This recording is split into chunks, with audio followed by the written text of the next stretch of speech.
The flash drive wasn't heavy, but it felt heavier than it should have, sitting in my palm like a dare.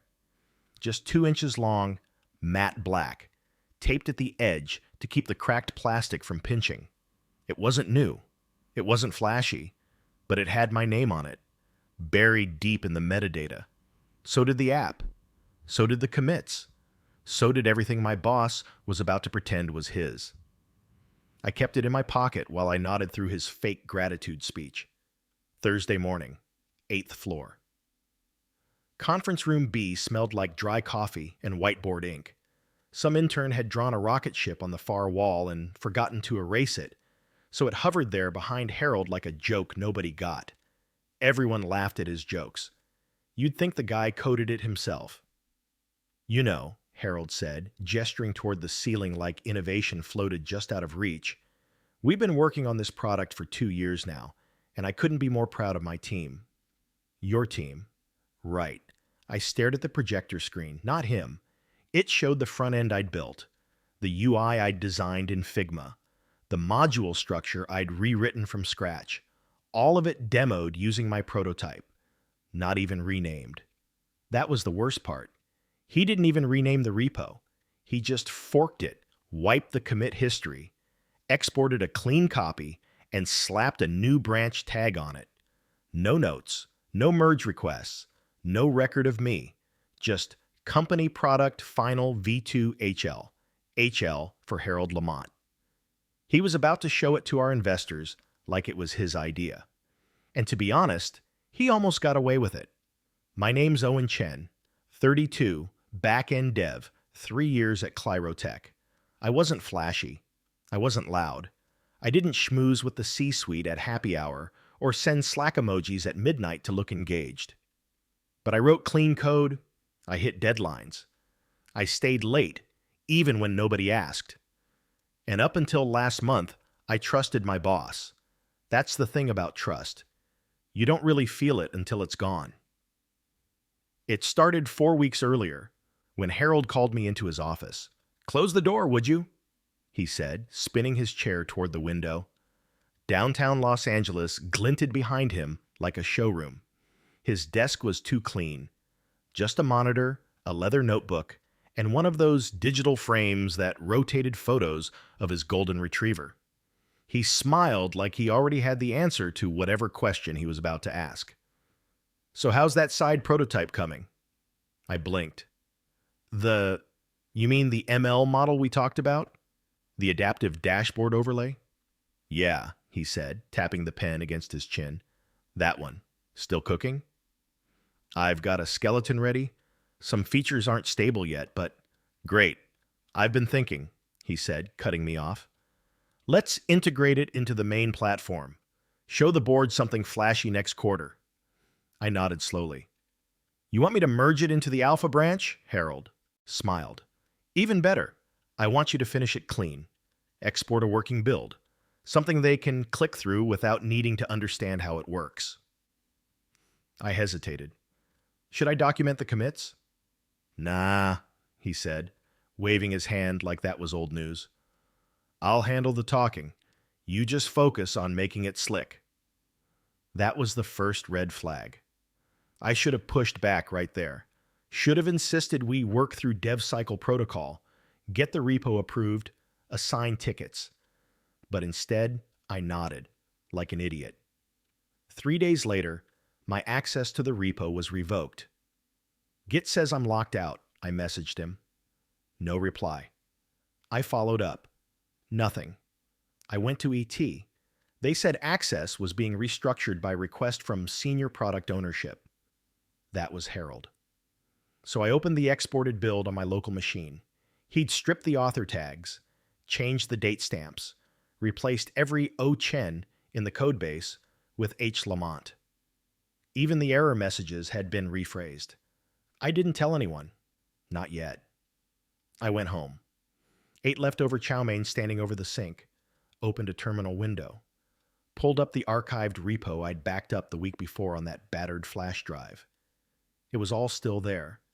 The real metadata. The commit logs. The Git history with time-stamped entries, Jira IDs, and even a few to-do notes I'd left for myself. Things like, come back to this later. Push after QA. Owen, don't forget to fix this before Friday presentation. And most importantly, written by O Chen. Please do not reuse without attribution. He hadn't seen that one. Or maybe he had, and deleted it anyway. The next morning, I printed out a timeline of commits. Not to confront him. Not yet. Just to feel like I wasn't losing my mind. I compared them side by side. His copy and mine. Timestamp differences. Code chunk reorderings. Even a misspelled variable he'd changed from handle transcation to process TX. Like that fixed anything. I started building a case. Quietly. Not for HR. I'd been around long enough to know they don't protect engineers. They protect management. But investors? They listen to results. Especially when those results had numbers attached. I kept my head down for the next 3 weeks. Harold scheduled a demo for the board. Friday at 10 a.m., he sent out the invite with his name as presenter. My name wasn't on the email, wasn't even CC'd. That night, I stayed late. Pulled the metadata logs, compiled them into a clean, human-readable PDF, highlighted every unique contribution that matched my commits. Then, I packaged the file inside a clickable element within the UI, not visible unless you knew the hotkey. Control plus Shift plus M. Metadata, author log history, prototype layer 0.9. Just a link, just enough. I didn't send it, not yet. I waited. On the day of the demo, Harold wore a suit. That alone should have tipped someone off. He never wore suits, not unless there was money in the room. I watched from the back corner of Conference Room B as the investors, 3 guys in khakis and 1 in a Patagonia vest, filtered in and shook hands like they were closing on a golf course, not a SaaS product. Harold smiled like a man about to sell something. Behind him, the projector glowed with the UI I built. I kept the flash drive in my jacket pocket. Waited. Let him talk. Let him lie. And when the demo hit slide 12, the interactive model, I waited for someone to ask how it was built. I didn't have to.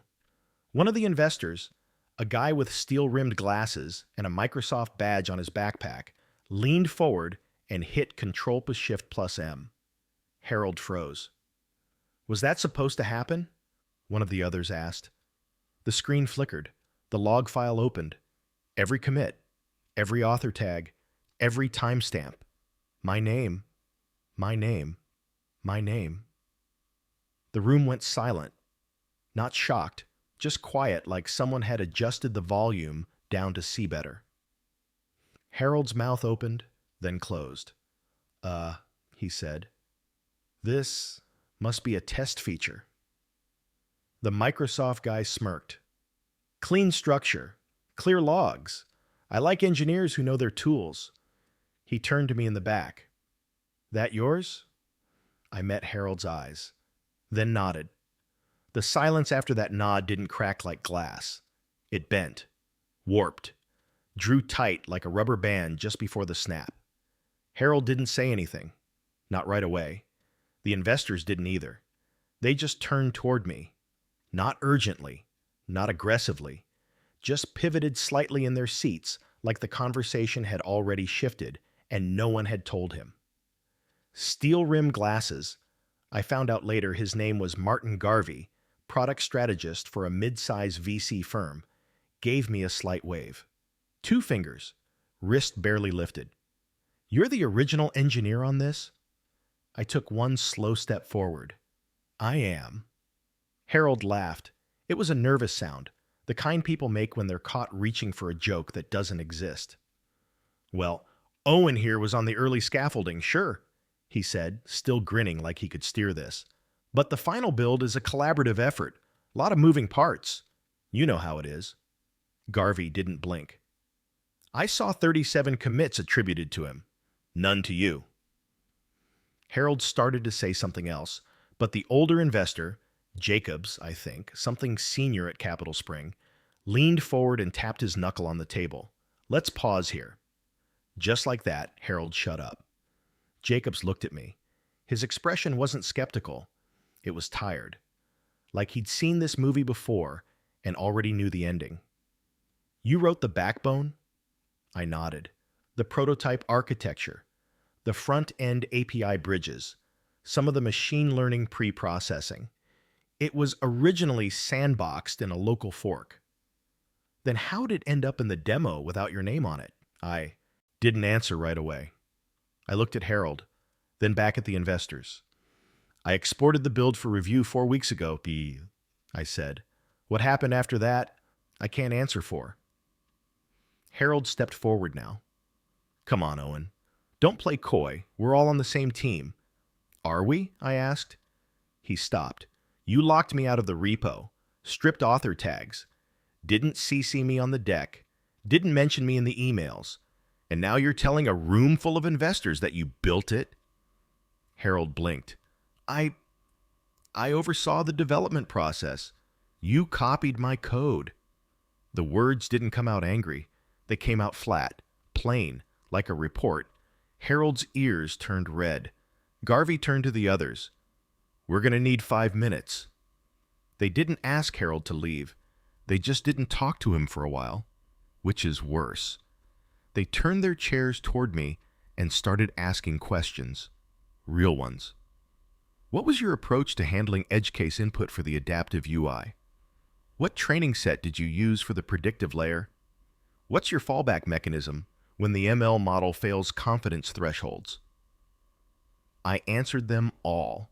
Not rehearsed, not showy, just clean, clear answers from someone who'd built it from the ground up. The more I spoke, the quieter Harold got. At one point, he pulled out his phone and stared at it like it might save him. Nobody called. When they finally left, polite handshakes, vague murmurs of great potential and we'll be in touch. Harold turned to me with the look of a man who couldn't decide if he was angry or impressed. You set me up, he said. No, I said. You set yourself up. I just left the truth where someone could find it. His face twisted. You think this helps you? I shrugged. Helps someone.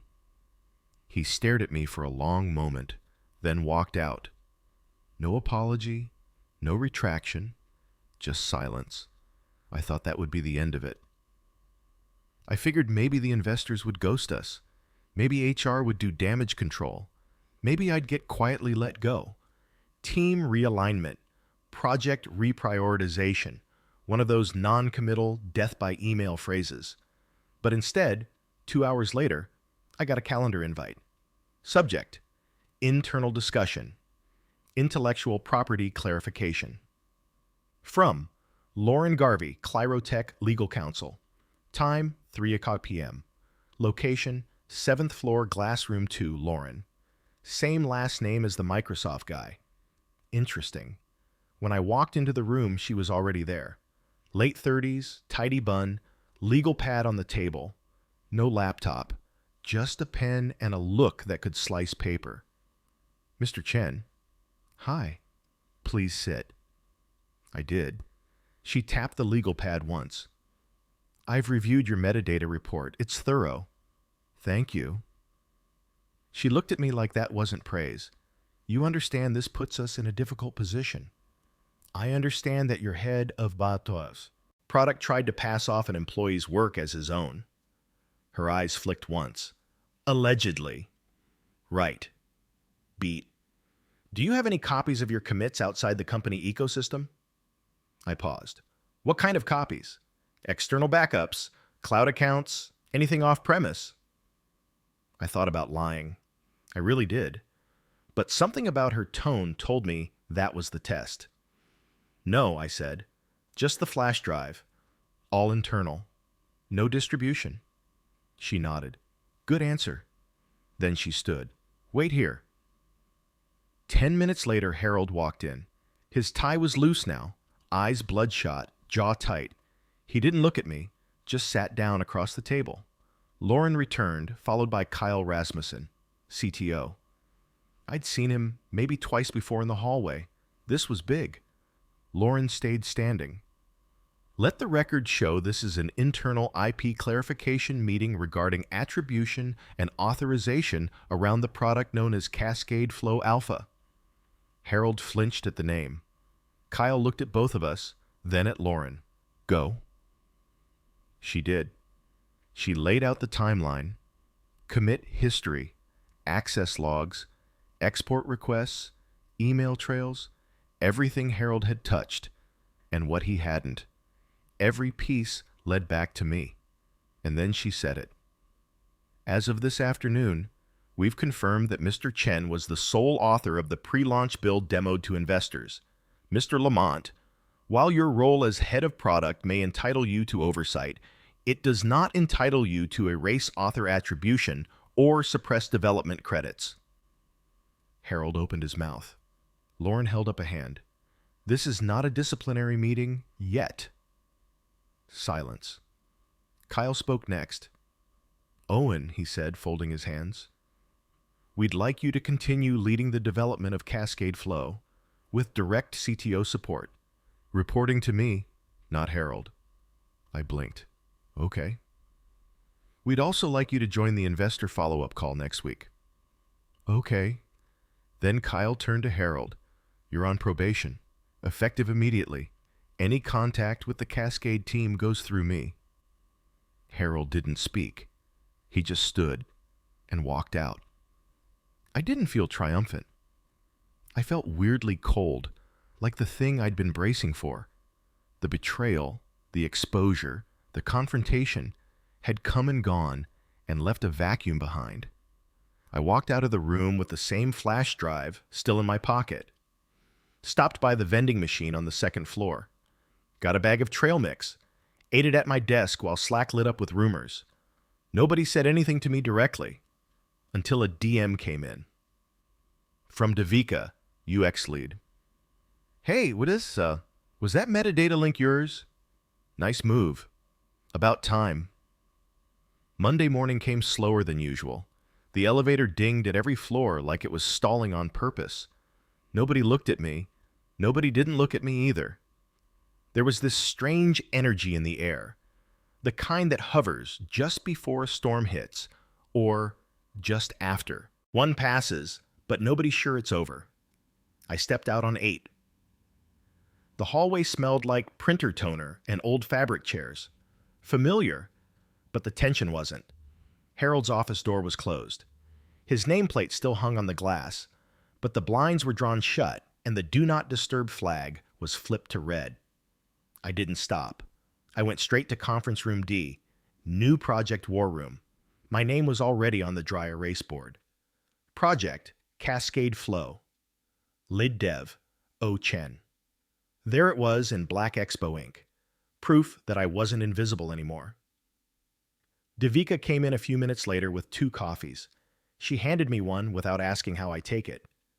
Everyone saw the demo, she said. I nodded. And the follow-up? Happening Thursday. Kyle's looped me in. She smiled, but it didn't quite reach her eyes. I always knew Harold was full of it, but watching him sweat in front of investors, that was something. I didn't say anything. She sat, crossed her legs, and leaned back. So what's next? What was next was rebuilding. The prototype was stable, but barely.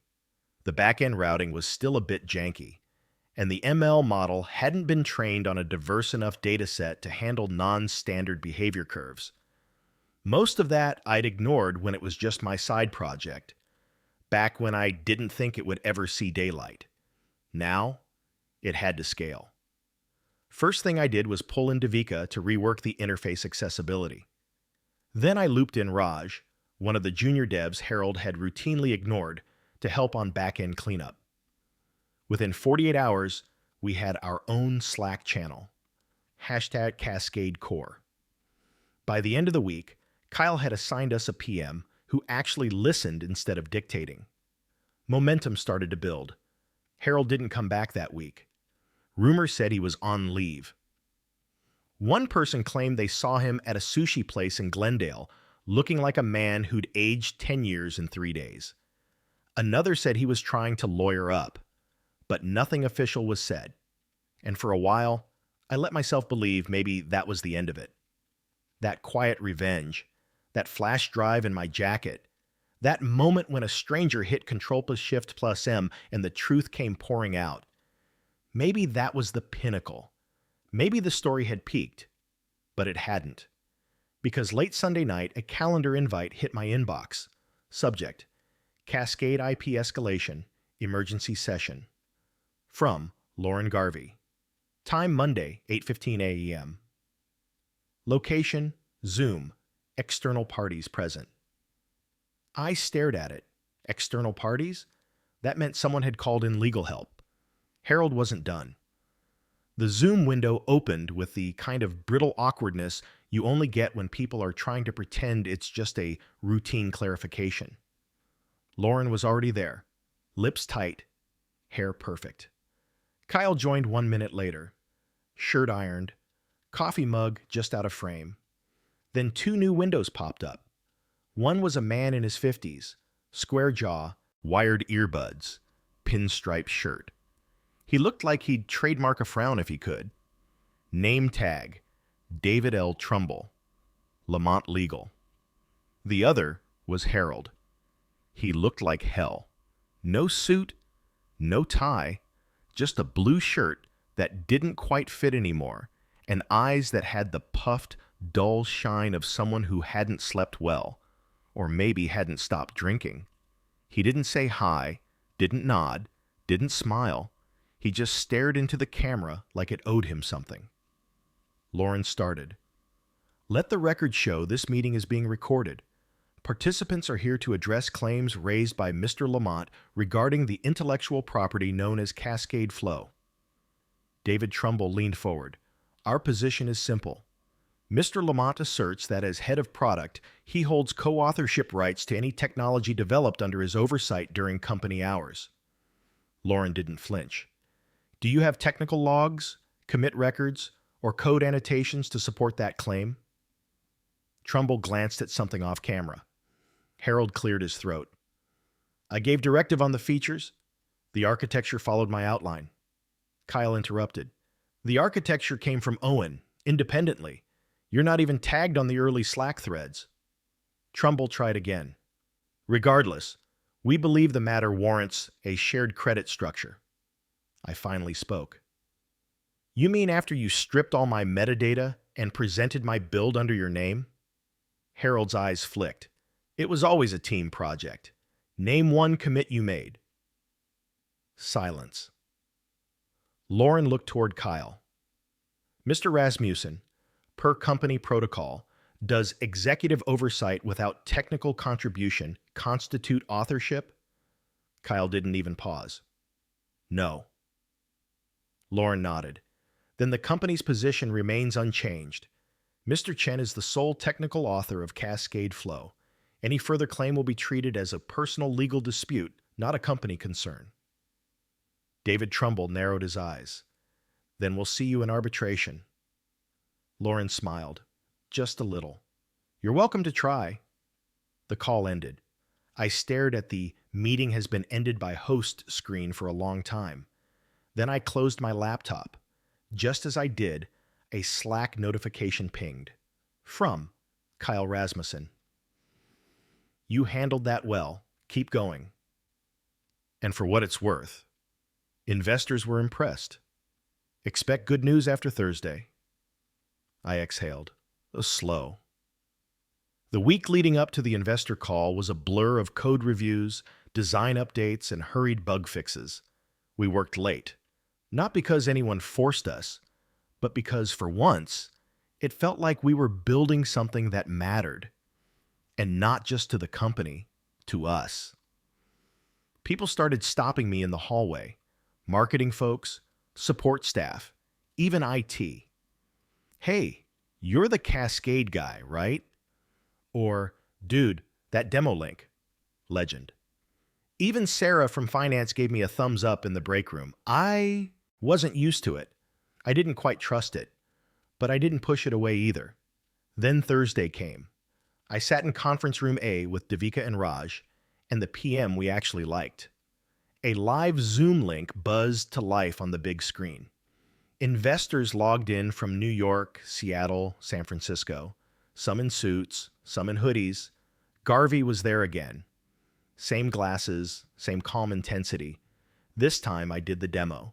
Slide by slide, line by line, no herald, no lies, just what I built. What we built. Clean, transparent, scalable. They asked questions. I answered. One of them, a woman from Fortin Ventures, raised a question about future licensing and export compliance. I already had the doc prepped.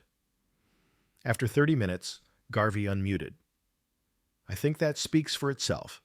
Unless anyone has objections, I'd like to move this into funding terms discussion. Nobody objected. That night, I walked home. Didn't take the train. Didn't call a ride. I just walked. 10 blocks, downtown to Westlake, with the traffic humming beside me and the late fall air finally cool enough to breathe. I stopped at a taco truck, ordered 2 al pastor, one for now, one for later, sat on a bench with the foil warm in my hands, and for the first time in months, maybe years, I didn't feel like I had to explain who I was. I didn't feel small, didn't feel erased. I felt real. The funding announcement came the next morning. Not in a splashy press release, not yet, but in the form of a company-wide email from Kyle Rasmussen. Subject: Exciting news. Cascade Flow secures Series B expansion capital. From Kyle Rasmussen to all staff. He kept it brief. Thanks to the incredible work of Owen Chen and the Cascade team, we've successfully secured a new round of investment to scale our platform. This funding marks a turning point, not just for the product, but for how we value integrity, creativity, and real engineering. More to come. There was a GIF attached to fireworks. Someone in HR probably added that, but I didn't care. Because for once, my name wasn't buried in the fine print. It was in bold. And in the next 10 minutes, my Slack blew up. Dozens of DMs. A few people I hadn't talked to in over a year messaged with variations of "saw the news" and "dude, this is huge." I opened one from Julia, a senior engineer who'd left the company 6 months ago. Julia, saw the investor thing. Congrats. You earned that twice over. P.S. That metadata move? Chef's kiss. P.P.S. If you ever need a team lead for the East Coast build, call me. The hallway buzzed that morning. Real energy. People weren't dragging their feet. They were moving with purpose, whispering things like "finally" and "about time." Harold's name didn't come up much, but when it did, it came with a shadow. I passed HR and saw 2 people in suits walking out of a conference room with folders in their hands. No one said it out loud, but we all knew. The elevator dinged. Floor 8, red flag still on his office door. I didn't stop walking. Kyle called for a private check-in. His office looked the same as it had last time. Stark, minimalist, but lived in. A coffee stain on the edge of his desk told me he actually used the place. He motioned for me to sit. "You did well," he said, sliding a folder across the table. Inside, a formal offer. Lead engineer, Cascade Division. Salary adjustment plus equity vesting acceleration. My throat went dry. I'd never even asked. Kyle saw my hesitation and smiled. "Don't overthink it. You did the work. You carried the damage. And you salvaged the moment." I blinked. "Is this final?" He nodded. "Legal signed off. We even refiled the patent under your name, where applicable. Lauren made sure of it." I looked at the numbers. They weren't life-changing, not yet, but they were right. And that meant more than money. "Thank you," I said. Kyle leaned back. You want to build something real, Owen? I'll make sure you get the team. You just make sure you don't stop telling the truth, even when it's inconvenient. I nodded, then signed the offer. The weekend came and went quietly.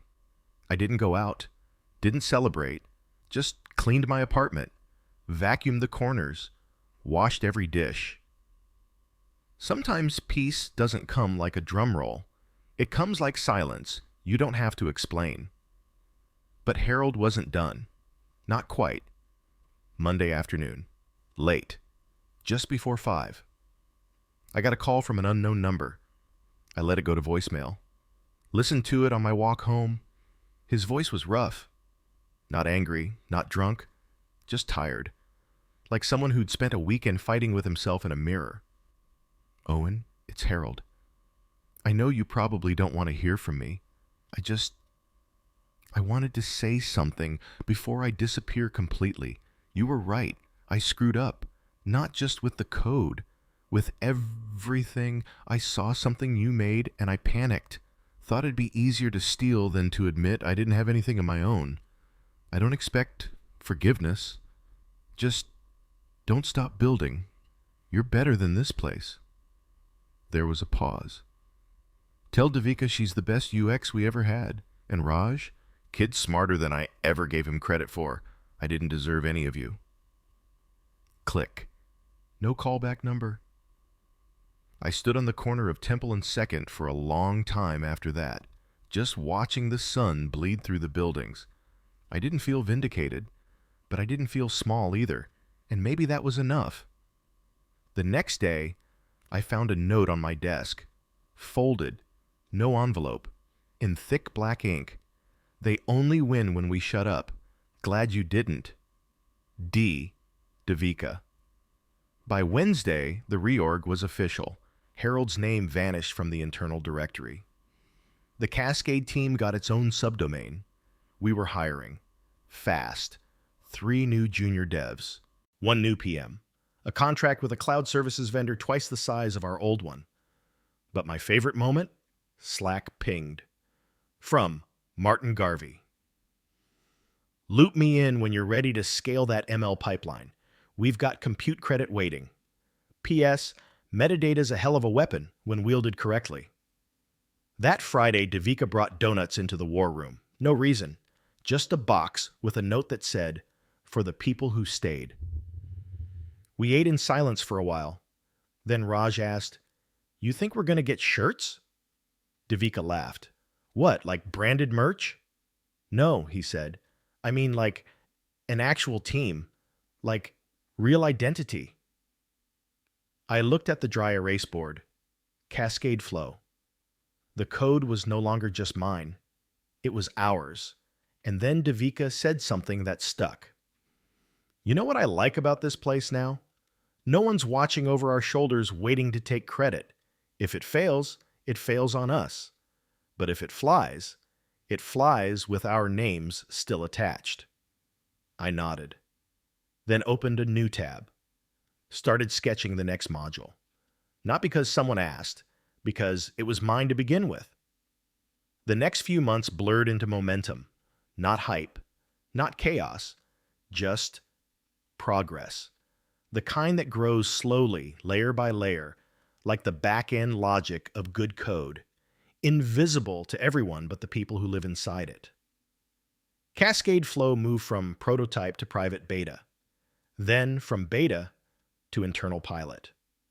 By the end of Q1, we had a paid licensing agreement with 2 mid-size platforms and a non-disclosure eval in progress with a cloud logistics firm. I wasn't the guy in the corner anymore. I was leading stand-ups, signing off on deployment schedules, reviewing pull requests, and sometimes, when nobody else caught a bug, I'd pull out that old flash drive, load the original local repo, and remind myself how far the thing had come. Then came the conference invite. TechFront 2025, Platform Futures, biggest product showcase west of Austin. Devika slid the email across the table during a late-night debug session. "You're up, Captain." I blinked. "They want me to keynote?" "Not keynote, she smirked. But you're on the Build from Within panel. And if you happen to drop a few lines about metadata trail integrity and IP defense, Raj leaned in. Please say that in front of the VC crowd. I laughed. Only if they give me a mic. They will, she said. They always do. 2 weeks later, I stood on a clean-lit stage in San Diego. The panel moderator was someone from a mid-tier dev magazine. Polished, a little rehearsed, but kind. There were 4 of us on stage. One from a fintech app, one from an open-source AI project, a CTO from a SaaS security firm, and me. The question came near the end. What's the one moment that taught you the value of attribution? The others gave solid answers. Team effort stories, mentor shoutouts. Then the moderator turned to me, and I paused. Then said, I once watched someone try to erase a year of my work by stripping a name from a commit. Thing is, they forgot that digital trails are harder to burn than bridges.